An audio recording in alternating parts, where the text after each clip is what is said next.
Abasilamu tubagaliza Edenonje atamyuka Supreme Mufti Sheikh Muhammad Kibate asabye abasilamu bulijjo okuwangayo zaka nga batoola ku byobugagga bye balina. Okwogera bino abadde awaayo zakat eri ku ddwaliro lya Lugazi Health Center 2.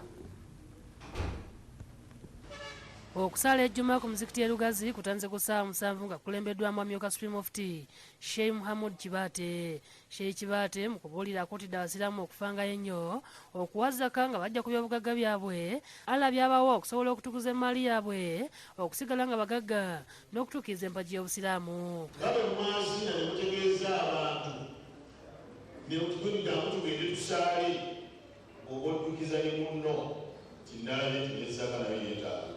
Asuubiza bannalugazi okusigala nga babadduukirira mu bintu eby'enjawulo n'okwongera okukolaganira wamu nabo kasita banaaba nga bakola ebintu ebitambulira ku busiraamu ate nga bikulaakulanya eggwanga.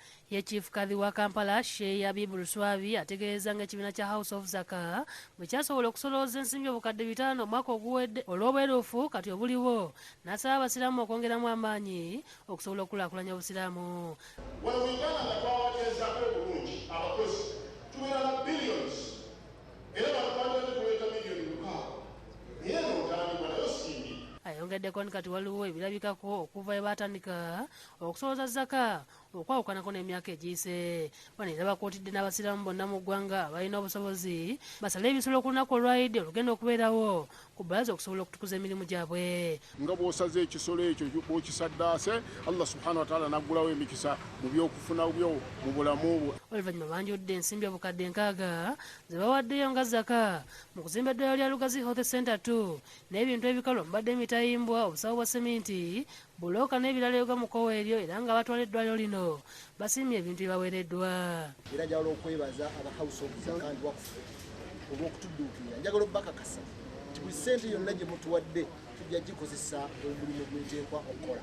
Ebyo nga biri bityo, abaasomera okusomera St Mary's SS Kitende bawadde abatuuze b'Ekitende obujjanjabi obw'enjawulo. Bano abasaba mu 13 be bajjanjabiddwa endwadde okuli omusujja, ebifuba n'endala. Robin Akyaza omu ku bajjanjabi okuva mu AIDS Information Center asiimye abantu b'Ekitende olw'okujjumbira okwekebeza akawuka akaleeta mukenenya ng'eno y'engeri yokka obulwadde buno busobola okutangirwamu okusaasaana. Obudaabudaabukiriza eddagala lyetumuwa alimira appointments azikwata bulungi, agezaako okuziyiza ab'enganda b'obutakwatibwa kawuka. Ye Alex Luganda akuliddemu enteekateeka eno ategeezezza basazeewo okuddiza ku batuuze b'ekitundu nga bakukikola nga buli mwaka. General medicine ebyo musujja, ssenyiga, then akawuka ka mukenenya okukebeza n'abo abasangiddwa nga balina obuzibu bwonna ne bateekebwa ku program y'okufuna ARVs. Abantu aweeredde obujjanjabi basiimye enkola eno. Twebaza nnyo. Obedi Lutale ne Julius Kafuluma be bakusakidde eggulire lino ku Lwabukedde TV.